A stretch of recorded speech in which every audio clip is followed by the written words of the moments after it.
Brothers and sisters, welcome to our reflection of today.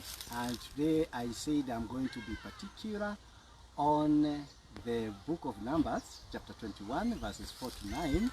And this is our first reading, and it is well chosen for us, and especially those of us who have questions on the symbols and images that we use in the Catholic Church. Sometimes we are accused ignorantly and falsely that we are idol worshippers. And maybe this pericope of today might help us to go beyond the appearances, to know exactly what the Lord would want to pass across from the spiritual world through the physical world, using some symbols and signs that we have. Sometimes we are accused when we use the crucifix, when we use the cross, when we use some symbols and signs in the church, sometimes we are accused to be idol worshippers. This pericope that comes after verses 1 to 3, and later on the other passages that come after verse 10, is put here in below, and there are some ideas, there are some images, or there are some words that I have picked, and that you could have picked because I had told you to start reading the passage before we come to discuss it, so that we can see it. And there are some catch words, you know, that the people have come to complain, and there is nothing that touches the heart of God both positively and negatively as the people he loves and cares for through great providence when they complain. Remember, the great actions of God in the history of mankind are done especially when man complains.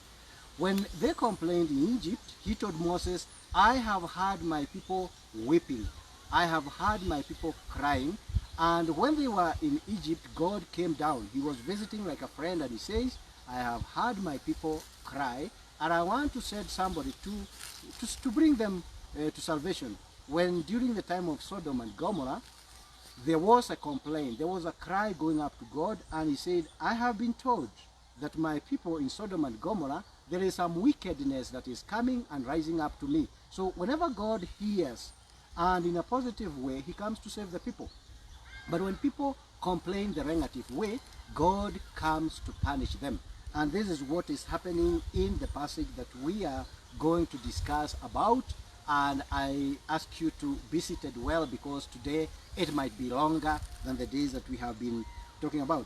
Remember, these people, this is not the first time they are complaining against Moses. This is the first and the last time they will complain against God and against Moses. Specifically, this is the first time they complain against God, and they complain is the last time they will complain against him until they get to the promised land. They have complained to God through Moses, but not complained directly to God until now, because at the time they had complained when they were in shortage of water and food. God demanded of Moses to talk to the rock, but instead of Moses talking to the rock, he struck it, and from the side came out of water, just like in the chapter 19 of John, when Jesus is hanging on the cross. He will be stricken with a spear, and water will come out of it, because it is a figure in the Old Testament that gets its fulfillment or its sacramentality in John chapter 19. But here we find some words that these people are using. I've highlighted them before we start discussing this, because it is annoying. Even if you are the person, it is quite annoying as a provider to see these people who have been complaining about food, and God gave them manna. Manna in Hebrew means manhu. What is this? What is this? And when they were continuing eating, today we find them in this passage, chapter 21, verses 4 to 9. We find them complaining and calling it loathsome food, light food, detestable food, sickening food, unsatisfying food, wretched food. It's like in our home sometimes you find arrogant people. You cook for them well, then they tell you, haya ni machakula, maidio, machakula, machakula, you know, food that is, you know, it is detestable, the language that they are using here. But the other catch words that we find in this chapter, like Mount Hor, the patience of the people had been worn out. The people complained against God and Moses. There is a word punishment. There is a serpent. There is a people's acknowledgement when they say we have sinned. God is telling them to make a seraph and place it on a pole. Then he's saying people who look at it will recover. Then make a bronze serpent and mount it on a pole.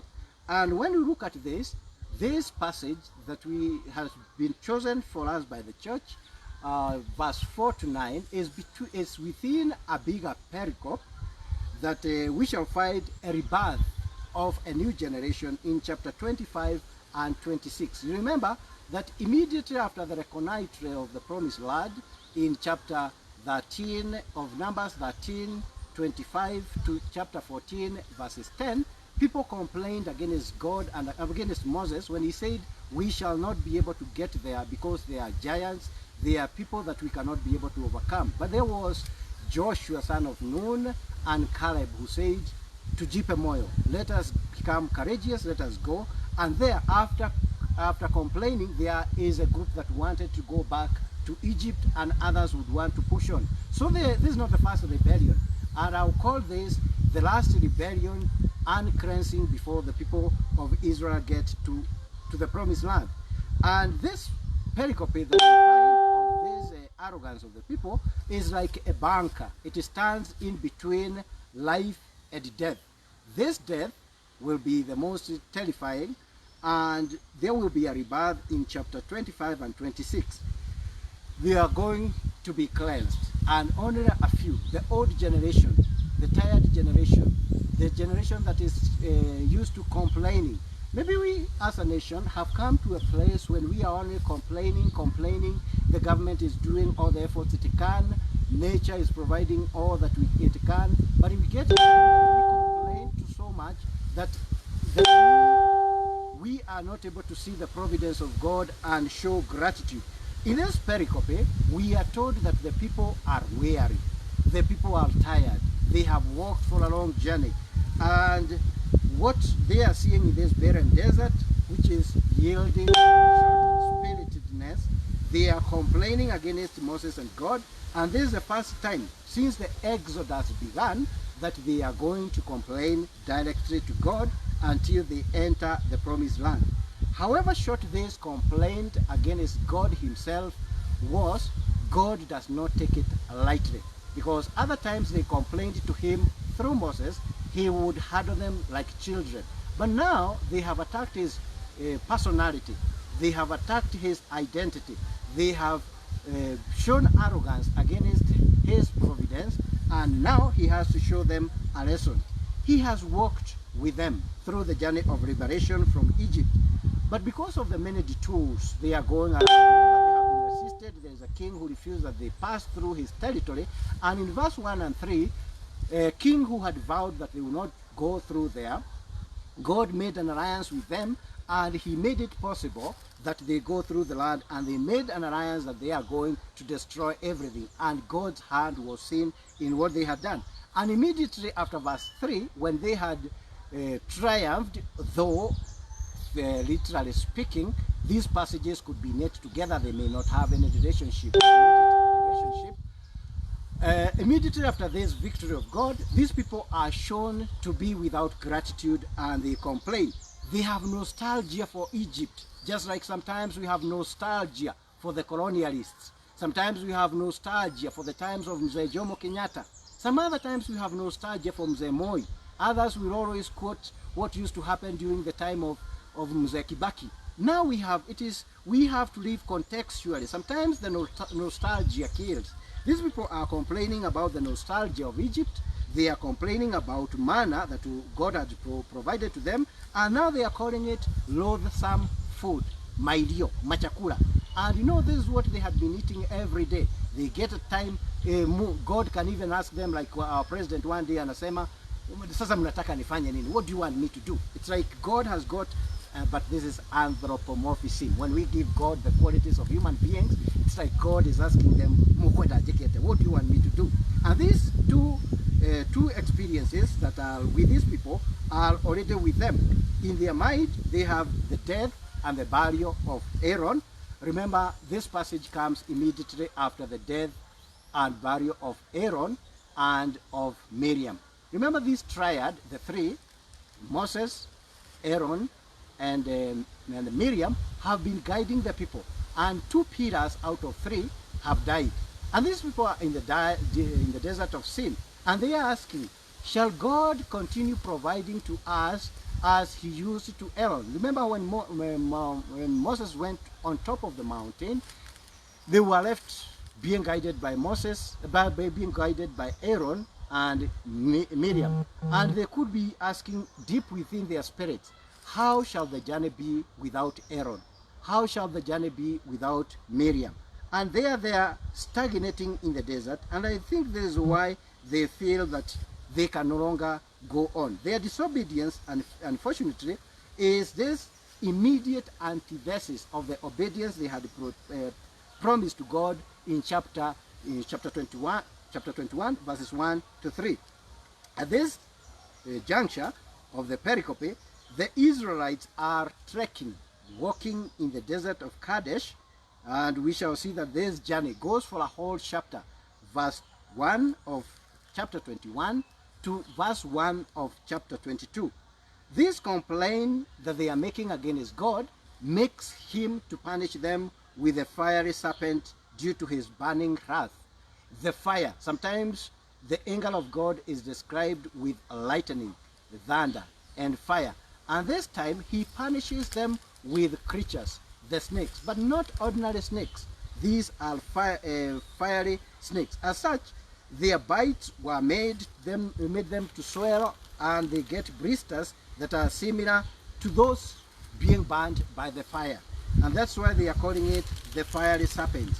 They have seen they have committed a sin against God and against Moses, and they are asking God.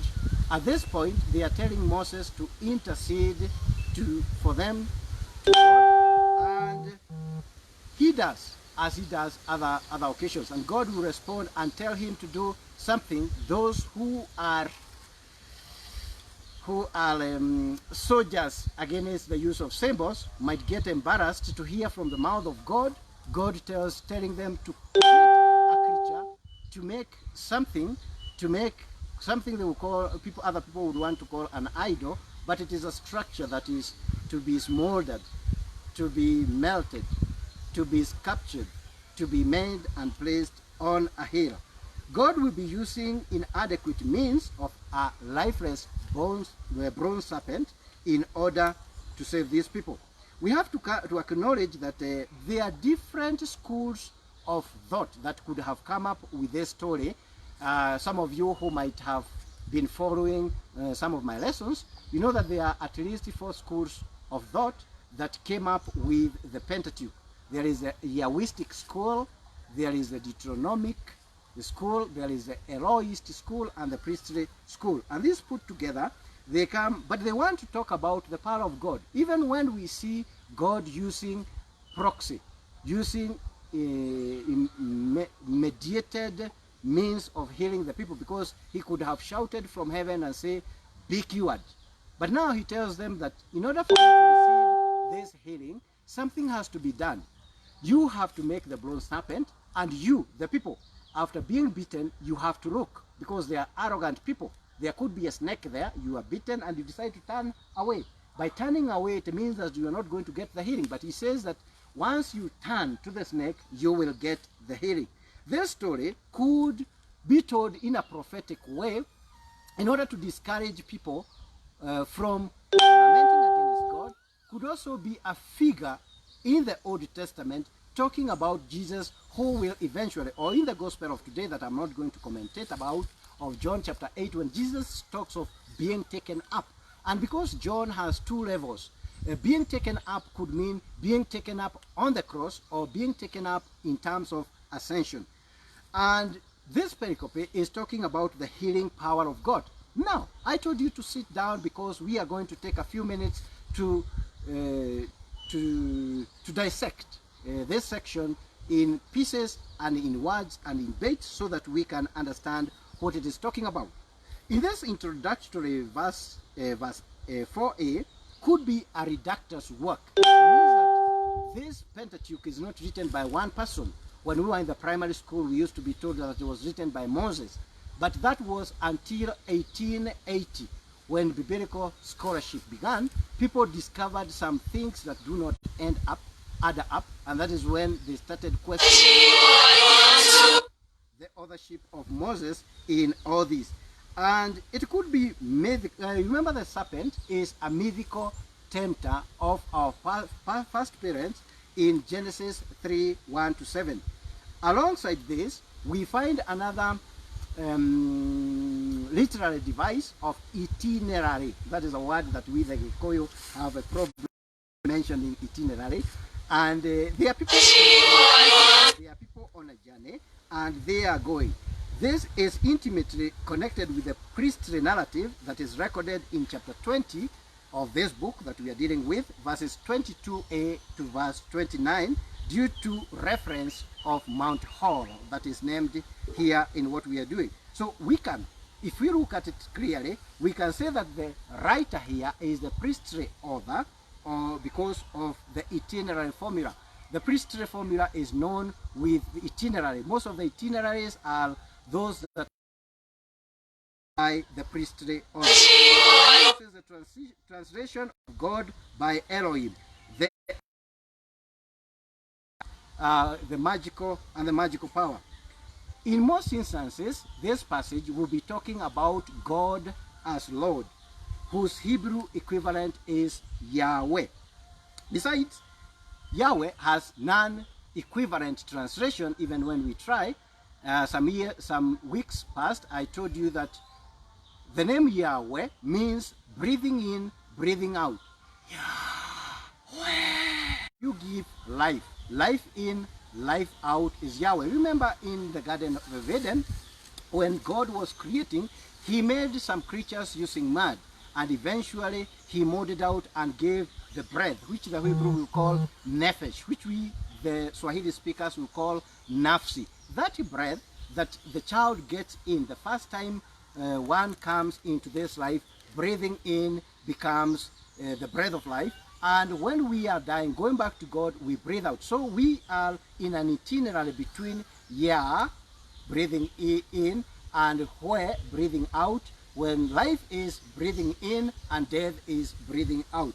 So Yahweh's reaction is demonstrated by the punishment that is effected by these fatal snakes that are the serpents, and Yahweh's swift compassion when Moses pleads on behalf of these people is seen by his initiative of telling these people to make this bronze serpent. This is an epic or an old narration that this divine name, who is used more than out of 5 times there is a reference of God in this passage, and 4 out of 5 they use the name of Lord. And I think this bronze serpent intends to emphasize the fact of the unicity of God and God as a healer. It is through proxy, through this snake, that he heals, but we would not rest at the sables. And this is the meaning of signs. If you get to a signpost that tells you that Nyandarua is this direction, you cannot sit under the post there and you say, I'm in Nyandarua because I'm at the signpost of Nyandarua. The signpost points beyond itself. This is what the sacraments and the sacramentos and the symbols and signs that we use in the church also help us to do. They point beyond themselves. They represent something. Just like in the world of symbolism, when you see a head, a skeleton with X, it tells you danger, tells you it goes beyond itself. It is not that sign which is dangerous, but it is what it is pointing beyond itself. When you see a house, a building with a cross, that cross tells you that this could be a church. It is pointing beyond itself. Along the road, when you see something round and there is H in it, it tells you that there could be a hospital. There could be, but there is a hospital next to that sign. Now, it reveals that Moses, as an intercessor of the people of God, he is a mediator of the people, and and this section could be very Yahwist, because the narrator is showing the proximity of God as a human being with Moses, and the anthropomorphism is very close. At this, we would need to contextualize the socio-historical perspective of this thing. And we say that in verse 4, we say that the Israelites are heading south towards the Red Sea. And you know, the Red Sea, if you look at some of your Bibles, there they will call it Red Sea. Others will call it the Sea of Reeds. Others will call it the Sea of Osaph. Osaph is the reeds, like when you see the waters that are drying, there are some green plants that it is Jerome later on in the 3rd century who would talk of the Sea of Blood because of the Red Sea, of imagining of the blood of the Egyptians, but actually the Hebrew talks of the Sea of the Reeds. Now they are here and they are heading the sea, they are moving towards the Red Sea, and they are attacked by the snakes, and Moses is made to make a bronze serpent, so that they are not far from a village called Timnah. And Timnah is a village that we find with a judge called, or this man called Samson. Samson, you remember Samson and the village of Timnah. And it is not clear biblically in context how Timnah and Mount Hor are related in this passage, but because we are going down there, we might see before the end. Moses is said to have married a Midianite from this place and greatly valued his father-in-law, the advice of his father-in-law, Jethro, in Exodus 2, 16, 21, then verse 18, and Numbers 10, verses 29 to 32. Remember, this is taking us to the village of the in-laws of Moses, a place he had stayed for 40 years. This rebellion is happening in a place that Moses has been a shepherd for 40 years. So he knows the terrain, he knows the panorama of the place, he knows the villagers of the place, he knows the people, and he knows the practices. If there were idols being worshipped around that place, he knows. He knows the responses when these animals were sick, when he had difficulties. This is a wilderness that Moses knows too well. So some of the things which might call spiritual diffusion or spiritual spontaneous invention, we may not overlook this. He knows that in this desert he had lived with the snakes when he was a shepherd, and he knows the cultural practices of the people. So some of them might have come into the religious worship because he is a man, he is a cultural man, he is a historical man. And we suggest that the Midianites were imitating the Israelites' tabernacle and the snake. It is a possibility. The temporal and special coincidence of the biblical text and the archaeological finding certainly suggest a historical basis of this story in Numbers. This reference makes us question the rationale of the Israelites, who are at this time a nomadic people. Now, these are shepherds. These are a nomadic people, and now we are talking of the life of settled people, because blacksmith and making of a bronze serpent will only be possible of a community that is already settled. Now we question ourselves the contextuality of this passage. Is it for a people who are on motion, who are going every day, or a settled civilization where there are blacksmiths amongst the people? Your guess is as right as mine. So it means that this passage could have been placed out of its context, but it is narrating a literal story. Was it possible for these desperately disappointed people to show perseverance to this long and painstaking process of making a bronze serpent? And remember, if we go a little bit some steps back, we find that at the time Aaron was, when Moses had gone to Mount Sinai, he told the people to bring all the jewelries that they were given. And he talks like a child. When Moses comes and asks him, Aaron, what happened that when I left you there is this golden bull and golden ox? And he says, I only asked the jewels, I put them in the fire, and this bull walked out. But remember, he had taken all the jewels. Now, where are they going to get the metal of bronze in order to smelt this bronze serpent? Your guess is as right as mine. Did they have instruments and resources required for this purpose? Can we ever credit the naive innocence to the Israelites and depict them as uninfluenced and by the religious and cultural practices of their neighbors?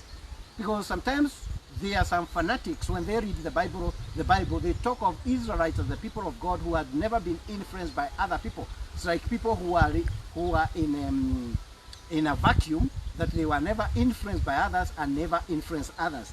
This is a question to pose to you fanatics. Here we find that there are some association, there are people, things that they are going, picking around, and we might ask again, is it possible to portray the Israelites as immune from the effect of division of cultural and religious practices that take place when different communities encounter each other? Remember, these people are going on the way, they are on a journey. They are fighting with the people, they are walking with the people, they are living with the people, even these enemies that they are fighting with. Does it mean that they were so indifferent that at no point they were influenced by these people?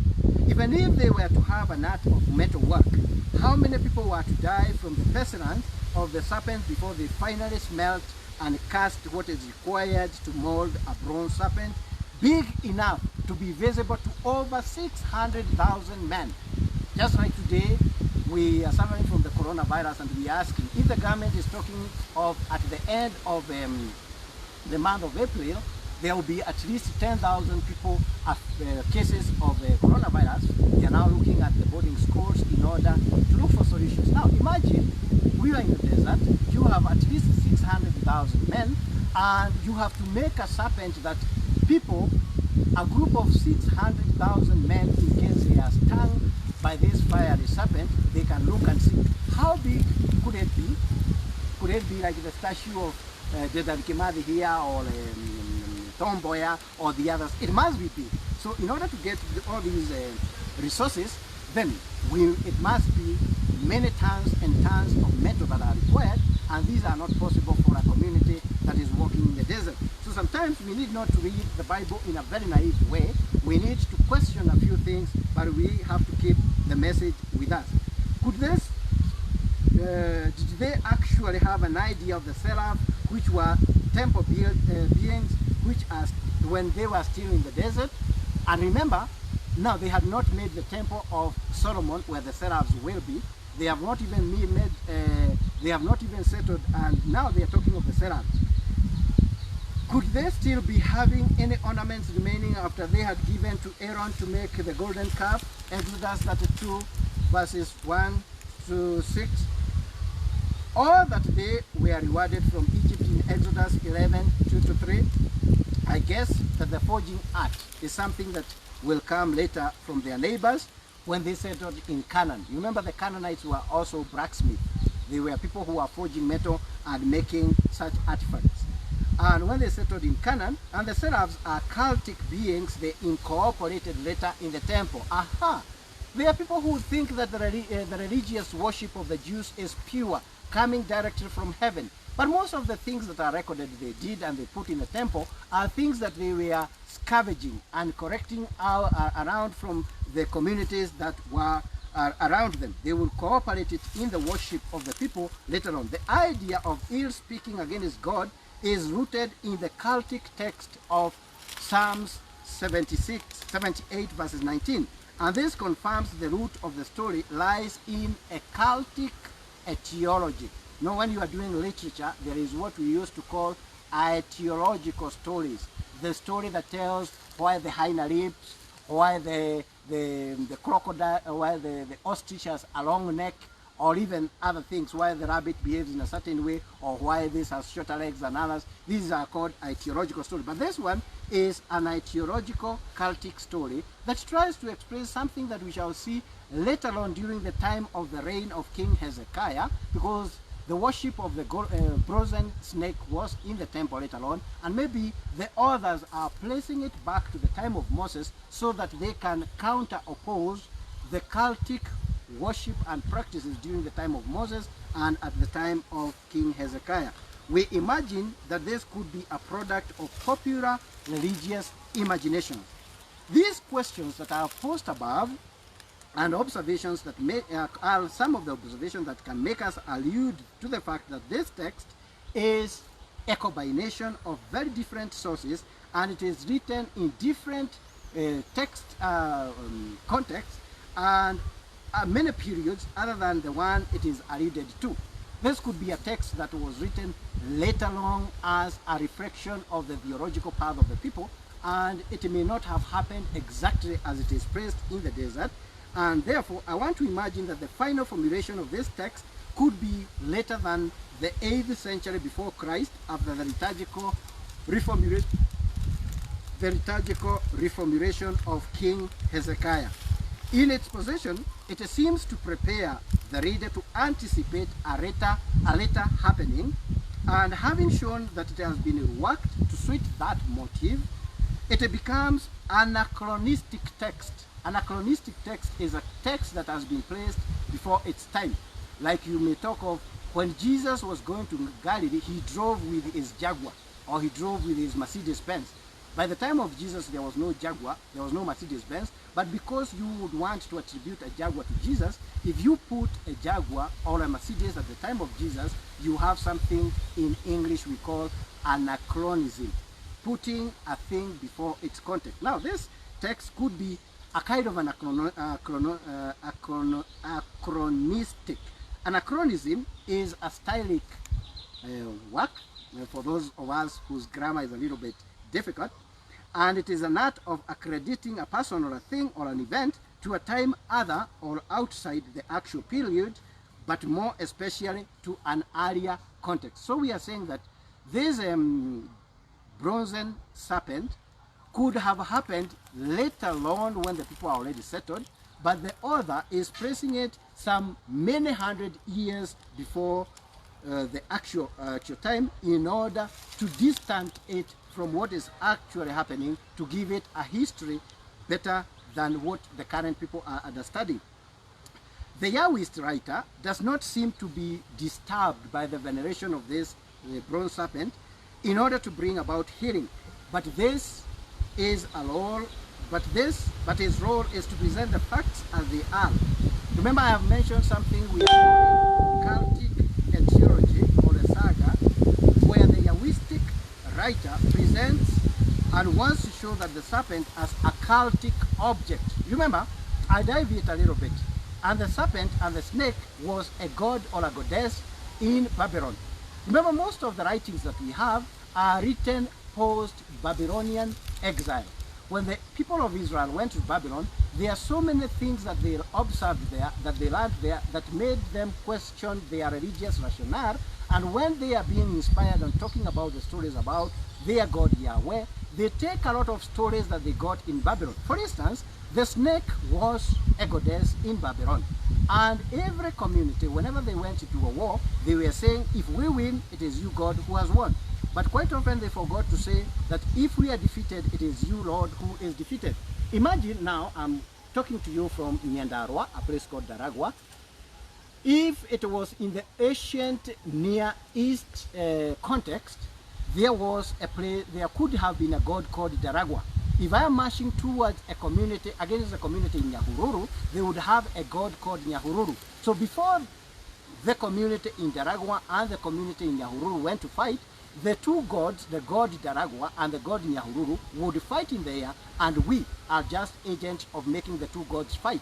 So whatever community took the day, that god, be it the god of Nyahururu or the god of Daragwa, would be the god to be worshipped that day. And they would take images of the god of Nyahururu, suppose it is the god of Daragwa that won. Some of the images and ideas of the god of Nyahururu would be swallowed by the god of Daragwa because he took the day and would become a super god. Now, we are saying that this cultic object provided to solve an emergency that was only a medium of healing, but not an object of prayer, because it helped in healing, but it was not necessarily an object of prayer. The mention of the seraphs, which is predominantly mythological divine beings of the temple, makes us think that this pericope does not have a desert setting, but could have been a later insertion when the people already have the concept of the temple of Solomon. This could have been used as by a sympathizer of the destruction of the bronze serpent by King Hezekiah in 2 Kings chapter 18 verse 4. So this text in Numbers 21 could have been written by a sympathizer of a person who did not agree with what King Hezekiah was doing in 2 Kings 18 verse 4 to explain its Mosaic origin. Because sometimes when you want to remove something even in your compound, you'll be told this thing has been there from the time of our grandfathers, and the grandfather said that it will not be touched. Or something, you want to change something, and you're told from the times of Mzee Jomo Kenyatta, we cannot change that. Or from the times of Mzee Moi, it has always been that. You know, there are people who will intimidate you with authority and will tell you that you should not adjust something or you touch it simply because it is it has been put by a certain authority, and this order could be intimidating King Hezekiah as he cleanses the temple from those images and objects that are there, reminding him of the Mosaic origin of this serpent.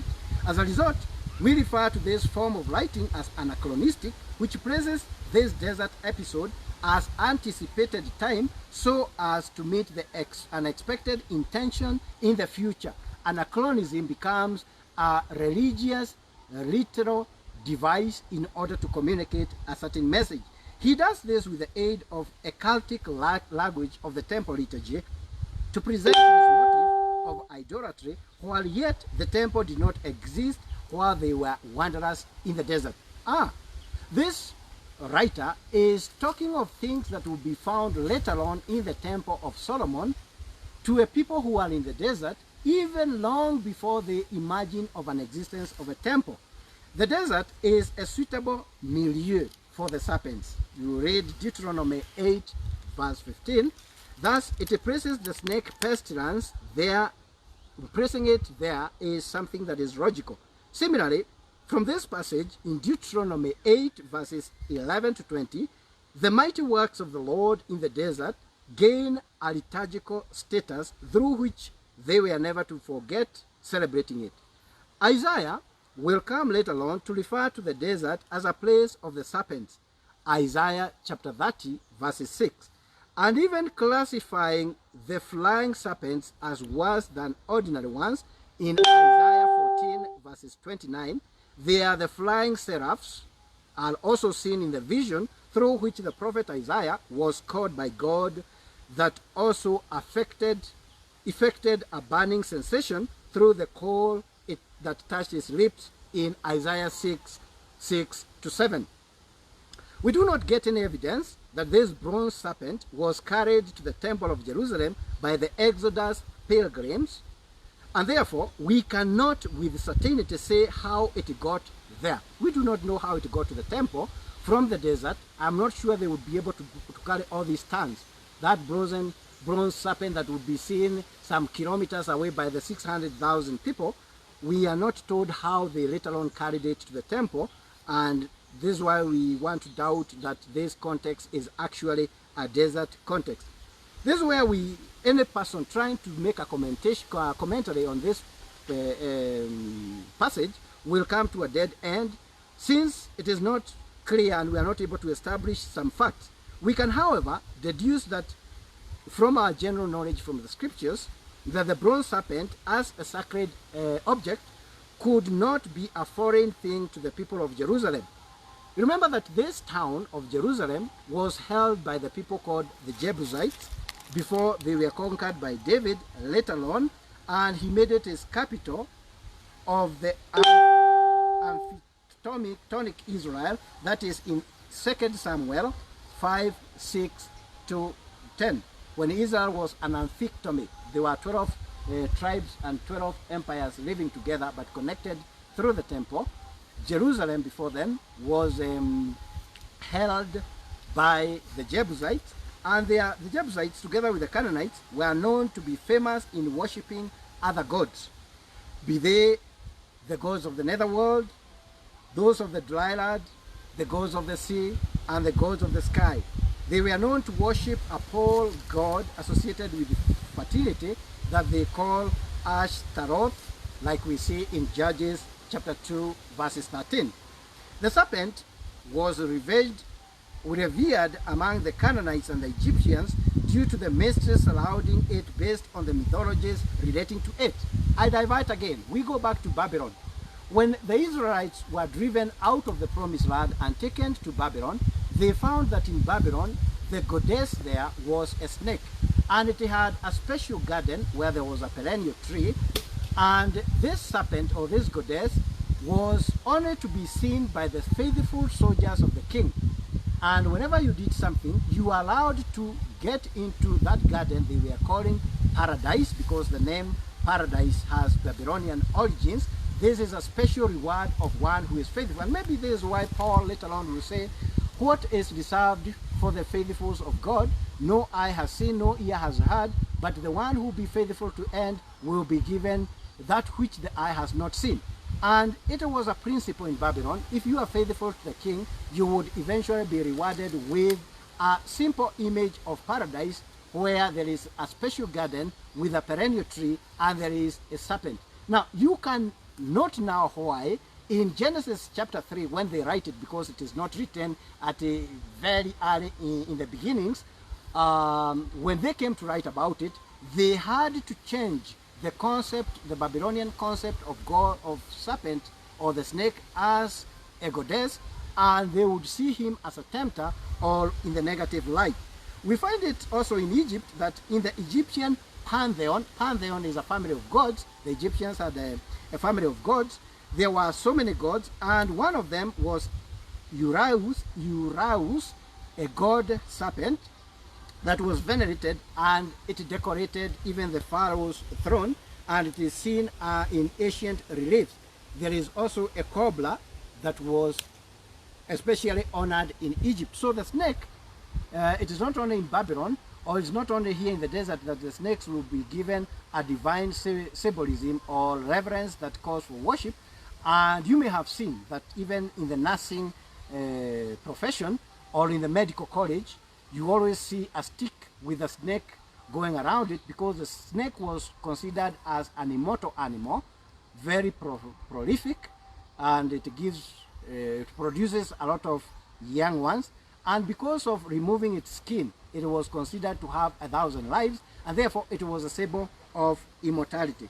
To combine the two, that is the snake and the pole, because the pole was a divine thing, and a pole, to be a little bit pornographic, a pole, the god pole, was a penis, and therefore the god penis and a snake, the two are objects of fertility and objects of life-giving and objects of divinity, and therefore to combine the snake and the penis or the pole would be an attempt for the Israelites to produce a superior god. This pole, and you may find them in the traditional shrines, you always find something like a pole or a stone sculpture that you find them in the strategic places in our places of worship, that thing, or ile wanaita kadore. So this one has something of some divinity in terms of eternity and fecundity. The Israelites could have diplomatically retained the popularity of the snakes and eventually degenerated into their worship due to fear of facing the snake's wrath. If they were different to them, this could be the reason why maybe we might propose, or we might give us a hypothesis that the desert nomads were fearful of the serpents, and it is easy to see why Moses fashioned a metal serpent intended to appease the creatures they feared most and to remind them of the company that the Lord gave to them and enabled them to be healed in Numbers 21 verses 9. Another alternative is the possibility of the cult of the serpent entering the temple of Jerusalem through the pagan architects of King Solomon that he employed. You remember the temple of King Solomon, with his 700 wives and 300 concubines, each of the community that gave him a wife brought also the architectures, and they came up with the images of their gods. And that is why the centrality of the temple of Jerusalem was specific and very strong, because it took the images of more than 1,000 communities, their concepts of God, so that they can bring together, and the temple that was being built for Yahweh, the God of Israel, would have more than 1,000 raw materials of other gods that had been imbibed in the temple. And therefore, they made the temple using a plan of the pagan temples. You remember, as they were going in the desert, they had only a skin, a tent of meeting.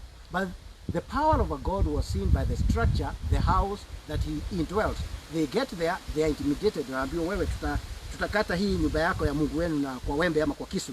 And therefore they started looking at the neighbors. Remember at the time of Samuel, they said, we want to be like other nations. We want to go to war with other nations. We want to be like them. And even their objects of worship want to be like them. And therefore, this to be like them, also the building of the temple, could have been a temptation that they got, and they abandoned the tent of meeting in order to build a temple. And in order to do this, we get architects coming from more than 1,000 communities, where all these wives to Solomon came with their gods, and in every corner there was a shrine, as you will find later on as you look at it. They made the temple using the plan of the pagan temples and starved it in a pantheon of the local deities. Moreover, we are told that Solomon allowed his wives and concubines, who came from different countries and religious backgrounds, to introduce their gods and goddesses into this temple for worship. They may have gotten the practice of worshipping and incensing the bronze serpent from a combination of all these factors that, if you go back to your Bibles and read 1 Kings chapter 11 verses 1 to 8, you might see that. You can also find something they call Nehushtan that was destroyed by King Hezekiah. To the fiery serpent, you may relate the two in Deuteronomy 8:15 and Isaiah's, what we have just quoted, the flying serpents of Isaiah 14:29, being that the prophet Isaiah influenced King Hezekiah into iconoclasm. This reference to fiery serpents could have been inspired by the school that I called Yahwistic and Elohistic narrators, who formulated this etiology under the consideration to place it in the present context, so that the reader could be aware that though this bronze serpent was attributed to Moses, it was not initially intended to be an object of worship. When Moses gave this idea of a serpent, remember Jesus later on in John chapter 3 verses 21, we will say, just as Moses in the desert raised the bronze serpent, so also when the Son of Man is raised, meaning crucified on the cross, he will bring life to those who look at him. Therefore the figure becomes a sacramento, and for us who look at it many 2,000 years later, we see it as a memorial. The present context, and it was the connection between the bronze serpent in the desert and Nehushtan in the temple associated with Moses, can make us to link it and to think of this etiology as a later construction. Later on, when they settled in the land, they are interacting with the blacksmith. They are interacting with other communities that believe in other gods. And every other time, when you see that your neighbor has more stronger weapons than you have, you will be tempted to be of the same level or to construct superior to him.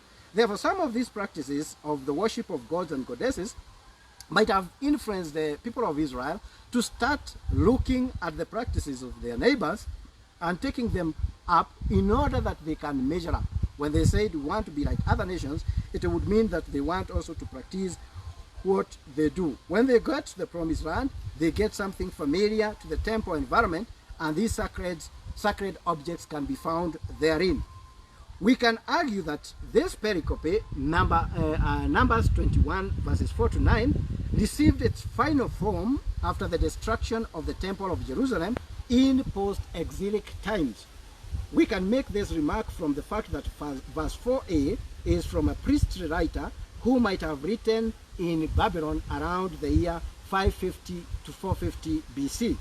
Maintaining this logic, we may infer that the pericope could have been a polemic against idolatry, which the priestly and Elohistic writers would strongly argue that led to the abandonment of orthodox worship and eventually the Israelites during exilic times. Because they get there to exile and they find a god snake being worshipped there, they have forgotten about their God, and therefore the punishments that they were undergoing could be considered as the wrath of God. The aspect of punishment and cleansing would be well suited in the mindset of Elohistic writer. The Yahwist writer was a little lenient with the anthropomorphic representations of God. Thus, The existence of this bronze serpent would have not bothered him much, provided it aided the Israelites in their worship of Yahweh, but did not degenerate in idolatry. So the one who writes as an Yahwistic author would tolerate, would accommodate the veneration of this bronze serpent, as long as the veneration did not stop there and went beyond. But the others, like Heroistic, will not tolerate this. So there are different schools of thought in the writing of the Bible and the images that we find. First, with the task of reconstruction of the nation and the new temple after exile, they had to take precautions that such fetish objects did not find their way back there. So in the reconstruction and the renewal of the temple, the first one, the Solomonic temple, has been destroyed, and they are now going to renew. Remember the renewal of the temple, they have to remove some of the objects that could have found themselves there through the pagan worship, in order to make something that would be pleasing to Yahweh. The narrator of this episode has been able to knit together his work so smartly due to his expertise in the use of literary and stylistic devices. He uses symbolic language, for instance, the seraph, serpent on a pole, to pass his message. He uses this apparently frail instrument to show how God can use it for edification of those who have faith. God, who could act directly, Yahweh, who is Rapha or Hira, could have acted directly, but he uses a medium, uses this bronze serpent in order to bring healing to the people of faith. Besides, the snake is given as a sign of salvation. Aha! And this is why some of the staff of our bishops, you find that at the edge there is that shape of a snake. And if you go to the Gospel of is it Mark, when Jesus is sending his disciples, he tells them to be as wise as serpents. So there is something divine in the wisdom of the serpents that even Jesus himself would equate himself to. And even when he equates them with that serpent raised by Moses, it sees that in the divine wisdom and the worship and the veneration of some creatures, there are some attributes that we can find there. Now, the effect of averting evil, besides the snake is given as a sign of salvation, and this effect of averting evil of the serpents by the bronze serpent is a form of what in Greek we shall call apotropaism. Apotropaism. Before the end of this online lesson, you'll have learned so many vocabularies today, but it is simply in Greek would mean turning from. Turning from. In order to turn away the wrath of the ordinary snakes, God authorized the construction of another snake that would turn away their wrath. They had to turn away from the snake that were biting them and turn this sable that had a healing effect. Normally, signs are relevant motives portrayed after any rebellion. Other signs used elsewhere outside this passage, but quoted to support this claim, include drinking water mixed with ashes after worshipping the golden calf, the manna after the detested hunger, the rebels being swallowed by the ground, and Aaron and Miriam suffering from leprosy after speaking ill of Moses. I'm going to give you a break so that you can take a cup of water, and then we come up after 2 minutes. You can pause it. Pause.